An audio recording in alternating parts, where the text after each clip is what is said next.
Gli itinerari del Friuli Venezia Giulia, un viaggio tra i luoghi e le suggestioni della regione.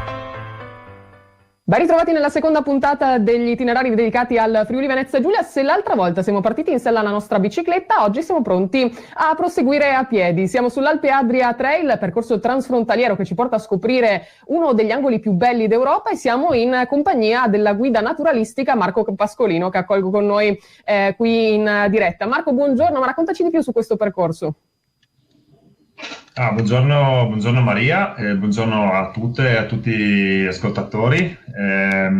Allora, il percorso dell'Alpe Adria Trail è un percorso nato alcuni anni fa, appunto grazie agli enti del turismo della Carinzia, Slovenia e Friuli Venezia Giulia.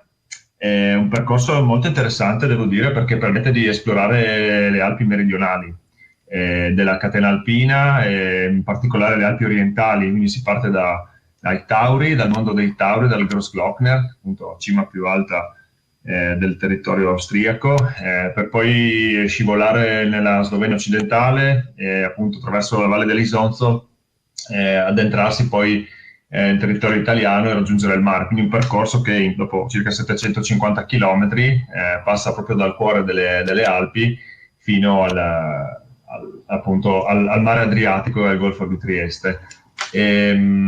Ci sono circa 43 tappe, in realtà una parte di queste tappe è un anello che viene fatto nella zona tra Carinzia e Tarvisiano, per il resto poi si fluisce letteralmente dai monti al mare. E quali sono anche i tratti che tu ci consigli e le tappe che si attraversano in Friuli Venezia Giulia? Allora, in Friuli Venezia Giulia l'accesso avviene attraverso la porta del Passo Solarie, nelle valli del Natisone, quindi si passa dalla tappa Tolmino Tribil superiore a percorrere tutte le dorsali delle valli, anzi una dorsale delle valli del Natisone, fino a Cividale, dopodiché il percorso chiaramente esce dal territorio montano.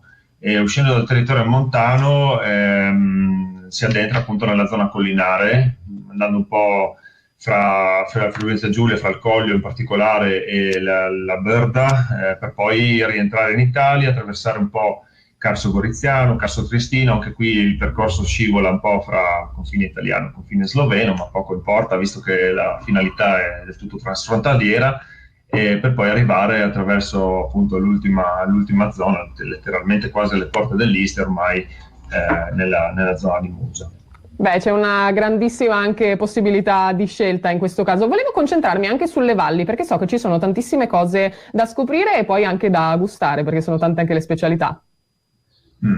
Sì, le valli del Natisone sono un territorio molto articolato, nel nostro territorio, un territorio molto di transizione, devo dire, trovandosi proprio al confine fra Slovenia e Italia. Chiaramente in senso politico questa cosa è stata accentuata nel corso dello scorso secolo, e quindi diciamo che la sua funzione è un po' di cuscinetto fra mondi culturali diversi, come quello, chiamiamolo latino, no? Nel quale appunto c'è il territorio italiano, si fonde un po' con la cultura slovena, quindi è sempre stato un po' un ruolo di ponte culturale. Oggi appunto le valli del Natisone conservano molti tratti di questo ponte, a livello dialettale, a livello di tradizioni. Recentemente si sono svolti i Cries, il Falò di San Giovanni, e l'Alpe Adria Trail percorre la dorsale nelle valli del Natisone, che separa le valli del Natisone in senso stretto, quindi diciamo tutti gli affluenti che poi portano le acque del fiume Natisone, dalla valle del torrente Iudrio, che è un torrente che poi fa confine di fatto con la Repubblica di Slovenia. Il percorso nelle valli passa appunto dalla zona del Kolovrat, dove si sono anche svolti delle importanti azioni militari durante la Prima Guerra Mondiale.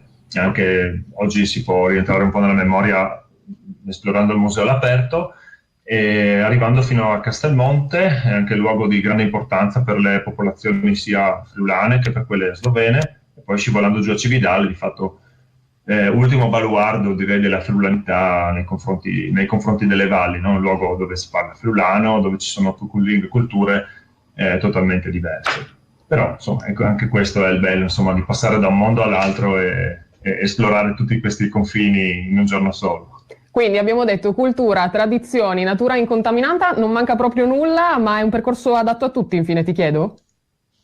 Allora, In generale l'Alpe d'Adda Trail percorre dei itinerari ritenuti di difficoltà escursionistica prevalentemente, non ci sono tratti alpinistici o attrezzati, quindi penso che sia richiesta solamente una preparazione fisica e una predisposizione a camminare su sentieri di montagna, però di difficoltà media, ecco, quindi non è una cosa che è ritenuta solamente per escursionisti particolarmente esperti.